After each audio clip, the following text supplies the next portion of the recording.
BSc part 1 के dear students, आज हम बताएंगे अफबो प्रिंसिपल। अफबो प्रिंसिपल के बारे में आप छोटी क्लास में भी पढ़ के आए हो। बहुत ही इम्पोर्टेंट है। जो अफबो सिद्धांत बताता है कि किसी परमाणु में जो इलेक्ट्रॉन पाए जाते हैं किस तरह से पाए जाते हैं और किस तरह से इलेक्ट्रॉन भरे जाते हैं। एक तरह से परमाणु संरचना का जो रीढ़ है वो अफबो सिद्धांत ही है।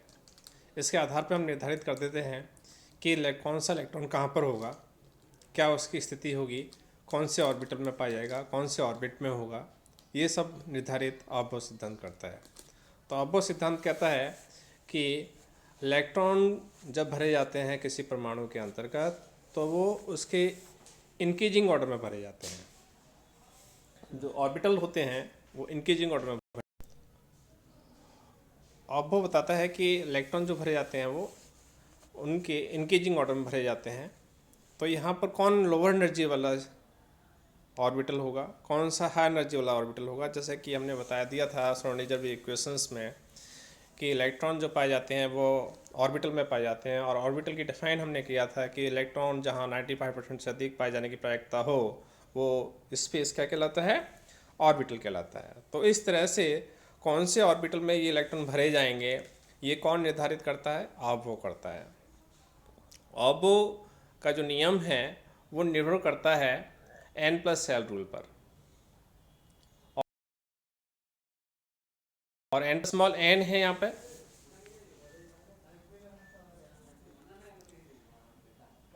स्मॉल n यहाँ पर क्या है, स्मॉल n है प्रिंसिपल क्वांटम नंबर है किसी पर, और L यहाँ पर क्या है, L यहाँ पर दिगंशी क्वांटम नंबर है। तो यदि किसी ऑर्बिटल का हम जो कंसीडर कर रहे हैं कि उसकी एनर्जी क्या होगी, तो जिसके लिए n+L का मान कम होगा वो न्यूनतम ऊर्जा वाला होगा, और यदि किसी केस में n+L का मान समान हो, जैसे कि हम बात करें 4p और 3d की, तो 4p के लिए n का मान 4 है और l का मान 1 है तो 5 हो गया, और 3d में n का मान 3 है और d का मान 2 है तो उसके लिए 5 है। तो इस तरह से n+n का मान यदि समान हो तो इलेक्ट्रॉन उस ऊर्जा में उस ऑर्बिटल में भरा जाएगा जिसके लिए n का मान कम है। तो यहाँ पर 4p और 3d दोनों के लिए n का मान n+L का मान 5 आता है, लेकिन इलेक्ट्रॉन किस में पहले भरा जाएगा, किस में भरा जाएगा, 3d में भरा जाएगा, और 4p उसके बाद भरा जाएगा। तो ये कहलाता है n+L रूल, जो कि इलेक्ट्रॉन की एनर्जी को क्या करता है, निर्धारित करता है, उनके सीक्वेंस को निर्धारित करता है कि इलेक्ट्रॉन बढ़ते हुए क्रम में जो इलेक्ट्रॉन की जो ऊर्जा होगी या ऑर्बिटल की जो एनर्जी होगी वो बढ़ते हुए क्रम में क्या है। इसको हम बता सकते हैं, ये सामने आपके डायग्राम के आधार पर बता सकते हैं कि यहाँ पे बने s ऑर्बिटल पे सबसे पहले इलेक्ट्रॉन भरा जाएगा, फिर 2s में, फिर 2p में, फिर 3s, 3p, 4s, 3d, 4p, 5s। तो इस तरह से इलेक्ट्रॉन बढ़ते चले जाएंगे और ये बढ़ते हुए क्रम में है। तो ये इजी है याद रखने के लिए, ये इस तरह का पिरामिड स्ट्रक्चर, इसके द्वारा हम आसानी से पिरामिड स्ट्रक्चर के द्वारा आसानी से निर्धारित कर सकते हैं कि ऑर्बिटल की एनर्जी क्या होगी। तो ये पहला नियम है n+L रूल, जो कि अफबो के सिद्धांत का कहलाता है। दूसरा जो नियम है वो है पाउली के अपवर्जन का नियम। तो पाउली के अपवर्जन का नियम कहता है,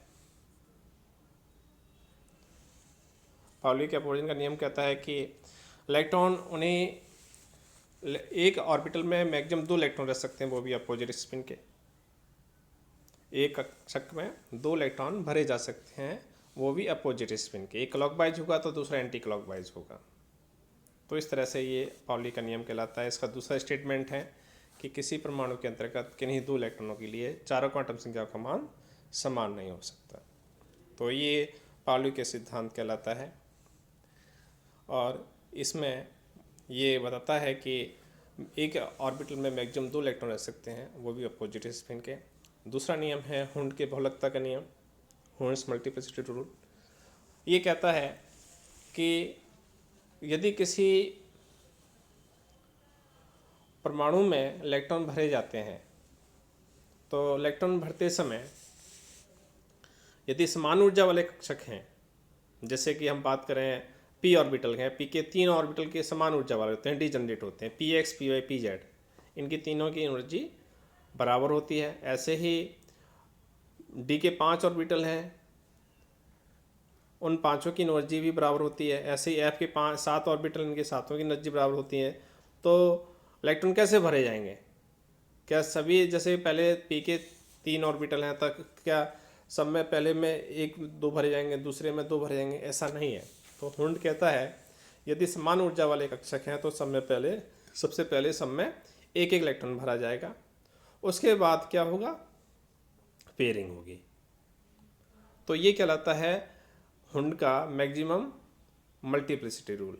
तो यहाँ पर जो एक एक इलेक्ट्रॉन पहले भरा जाएगा, फिर उसके बाद पेयरिंग होगी, ये हुंड के नियम कहलाता है। यदि एनर्जी जिसकी कम है उसमें तो एनर्जी इलेक्ट्रॉन पहले भर जाएगा, ये तो कहलाता है अहोभाव का सिद्धांत, N+L। लेकिन जो समान ऊर्जा वाले जो कक्षक होते हैं उनमें जब इलेक्ट्रॉन भरे जाते हैं तो उनमें सबसे पहले एक एक इलेक्ट्रॉन भरा जाता है। जब सब में एक एक इलेक्ट्रॉन भरा जाता है फिर उसके बाद पेयरिंग होती है। तो ऐसा क्यों होता है? ये इसका कारण क्या है? इसके पीछे इसका कारण है स्टेबिलिटी।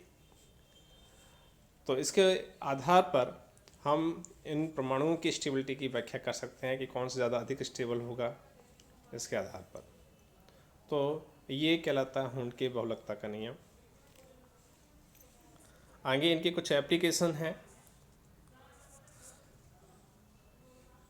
जैसे कि यहाँ पर नाइट्रोजन के केस में लें हम, तो नाइट्रोजन का एटॉमिक नंबर कितना होता है? 7 होता है। तो इलेक्ट्रॉन पहले भरा जाएगा 1s2, 2s2, 2p3, यानी कि 2px1, 2py1 और 2pz1, तीनों में एक एक इलेक्ट्रॉन भरा जाएगा। फिर उसके बाद यदि 8वां इलेक्ट्रॉन आता है जैसे कि ऑक्सीजन के लिए, तो उसके बाद वो पेयरिंग होती है। तो इस तरह से इनकी जो इलेक्ट्रॉनिक कॉन्फ़िगरेशन होते हैं, इस तरह से ऑर्बिटल्स में जब हम ऑर्बिटल में कौन से इलेक्ट्रॉन भरे होते हैं, कितने इलेक्ट्रॉन भरे होते हैं, उनको हम रिप्रेजेंट करते हैं इनकेजिंग ऑर्डर में, एनर्जी के इनकेजिंग ऑर्डर में। तो वो क्या कहलाता है? वो इलेक्ट्रॉनिक कॉन्फ़िगरेशन कहलाता है, इलेक्ट्रॉनिक विन्यास कहलाता है। और ये इलेक्ट्रॉनिक विन्यास ही निर्धारित करता है एलिमेंट्स की प्रॉपर्टीज़ को। तो ध्यान रखें कि ये जो टॉपिक है परमाणु संरचना बहुत ही इम्पोर्टेंट है।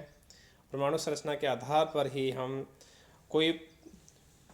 कोई एलिमेंट किस तरह का बिहेव करेगा वो हम आसानी से बता सकेंगे। जैसे कि गोल्ड और लोहे में बहुत अंतर है, सोना और लोहे में अंतर है। उसका पीछे कारण क्या है? कि इनमें पाए जाने वाला एटॉमिक नंबर जो कि इलेक्ट्रॉन की संख्या है वो डिफरेंट है, न्यूक्लियस में पाए जाने प्रोटॉन की संख्या डिफरेंट है, इसलिए ये दोनों डिफरेंट एलिमेंट्स हैं, वो अलग अलग व्यवहार रखते हैं।